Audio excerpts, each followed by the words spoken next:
Well, on Thursday and Friday will be the 18th annual Cares for Kids Radiothon, which benefits local kids at Sanford's Children's Hospital. Children's Miracle Network Program Manager Hillary Mork and Sanford Children's Pediatric Surgeon Dr. Scott Ingham here to talk about what you can do to make a difference with your donations and help out some kids in our community. Guys, welcome to the show. Always a big event. So kind of just give us a rundown of the last 18 years of what you've been doing with this to help out. I mean, not every year. Go through year by year. Just, you know, the impact that you've made in our community with this. You know, this is our largest and most recognized event that we do for Children's Miracle Network at Sanford Children's Hospital. So it's always a great time. It's almost like a family reunion where we have a lot of families that will come back to the Radiothon that we've featured in the past. We're sharing some amazing stories of these incredible kids and families that have really been through some tough times. So it's not just Fargo-Moorhead kids, it's kids from all across the region. So Minot, Mountain, North Dakota, War Road, Minnesota, Bismarck, and of course Fargo-Moorhead. So it's any particular stories that really stand out to you and go, wow, that one was really you know, I think every story is very unique in itself, but I think what really stands out is just the courage and the strength that a lot of these kids have and the resilience and that's really what Radiothon does. It just shows really what we have right here in the Fargo-Moorhead community is at Sanford Children's Hospital, and it's really, it's because of the community that we have the best of the best, and events like this that the community helps support us to really have the extra things that put the special touch for these kids. Well, and talk about, too, I know a lot of this money raised goes towards not only the care that you guys give, but the equipment that you guys get to work with. I mean, Hillary kind of touched on it, but how important is it for you to work at a place that has, you know, the best research, the best care, and then the best equipment for you to use? Yeah, it's critical because we're not just a regional resource, we're a statewide resource as well as western Minnesota and some of South Dakota. But the money goes to a lot of programs such as Child Life Specialists, Child Play is critical for pain management, distraction, and we couldn't do our jobs without a whole group of child life support individuals, and that isn't normally covered by any compensation packages. Also, you look at the safety store and the safety initiatives, the helmet and car seat. You know, a family can't afford that. Sanford's not going to let them out the door without getting the proper equipment. So a lot of the money from the donations goes to pay for some of those programs. Oh, that's nice. Equipment runs the gamut. You know, if you look at a hospital budget, it takes time for anything to get approved through a budget, but donated dollars can be used very specifically, whether it's bedside x-ray equipment to review the x-rays right at the bedside, ultrasound machines that the intensive care units are using, vein finders to make it less painful for the child to get something, an IV placed, transport equipment, vision testing that is occurring in thousands of kids throughout the city to check their vision much earlier and make them, to be able to identify them earlier. These dollars can be acted on immediately, and equipment can be ordered immediately that would take months to go through a hospital process. Anything you knew you got your eye on, doctor? Like, hey, Hillary, can we kind of throw some money this way? We're always hitting Hillary and Ty up for some new projects. But probably one of the biggest areas right now with the new hospital is we put 3 pediatric-related simulation rooms in the hospital. So 1 emergency room, 1 intensive care, and 1 newborn.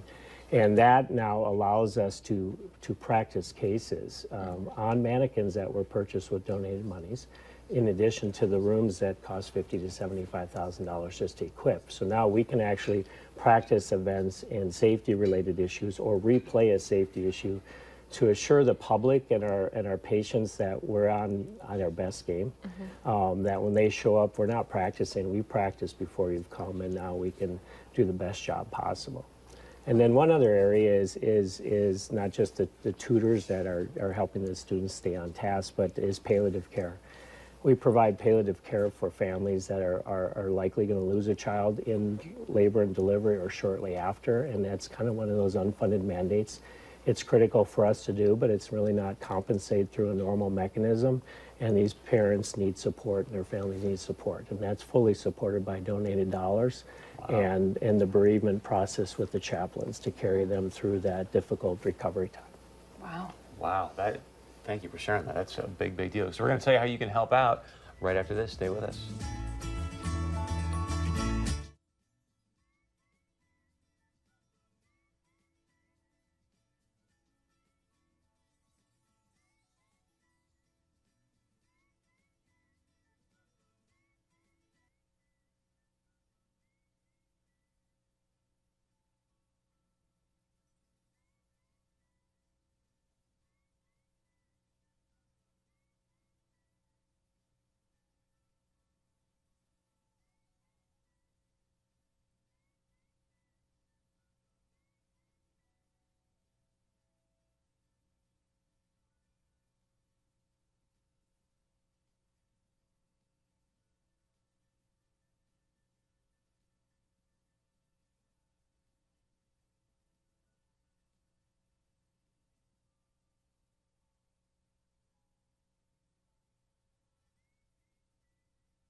Welcome back. We're talking about the 18th annual Cares for Kids Radiothon that's going to be live broadcasted Thursday and Friday. And I know we were just talking about how much those donations are needed. Do you guys have, Hillary, a goal for this year?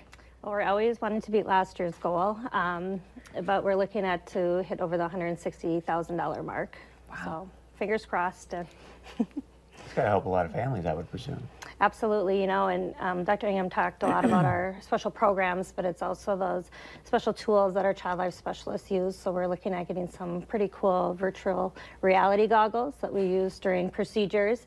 That's kind of the new thing that we're looking at for this year. So we'll be talking a lot about some of the upcoming things that we're hoping to purchase. So, oh, you go.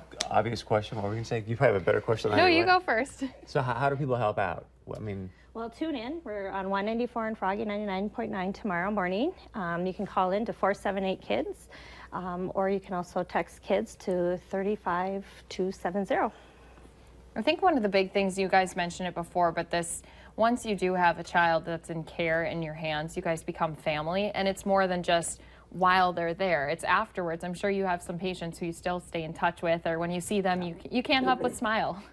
Yeah, I mean, we've always been cautioned with the Facebook interactions and that as a healthcare provider, but you know, we're following some of these individuals as they move into adulthood and seeing the positive impacts they're having on their community, and they come back, they're still sending cards, and they're still sending letters, and you're still going to weddings, and you're still going to graduations. That's the enjoyable process, is we get to see people from birth all the way, in my field, generally to 21 years old, but we do care for some disabled adults that go farther than that. So what are these virtual reality goggles you were talking about? Like, is that where it's kind of like Chris wants practice to go and test? play. No, I'm thinking like, is it sort of like a practice test where the... Well, we've been using some of them in some of our procedures now, just as a test, and now we're looking at purchasing them. So our child life specialists, that's really what's on their wish list for this year, but that will help for kids in our Roger Myers Cancer Center, in our Children's Hospital, and even in our clinics. So it really, we use our dollars to really spread out through the whole entire health system. So not just in children's hospitals, but also in the clinics, which is pretty neat, because you know, you don't really have to be a really sick kid in order to benefit from Children's Miracle Network. It's really spread out through the entire system. Yeah. Anything else you guys want to add? You know, money also goes to train the staff. Staff that have to learn how to educate better, how to do the simulations better.